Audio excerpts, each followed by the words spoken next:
قادر يغير كل شيء من أجلك ومن أجل صلاتك وتلبتك ودموعك.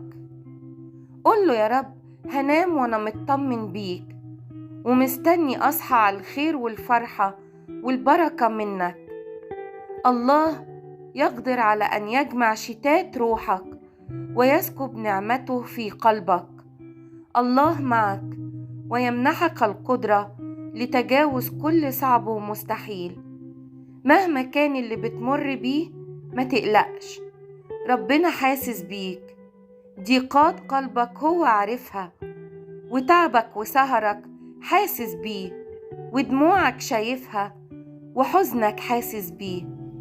كله هيتحل بس في وقته، كله هيتفك بأمر منه، وكله هيبقى خير ليك. بس خليك معاه وما تبعدش عنه، هتعدي. خلي دايما ربنا قدامك، حط كل مشاكلك بين ايديه وهو هيحلها. كل حاجة شغلاكم ربنا حاضنها بإيد رعايته وبيدبرها. الرب سيغير كل مشهد مؤلم بحياتك بتدخل خاص. ثق فيه وانتظره، تصبح على التعويضات وعلى كل خير من ربنا ليك.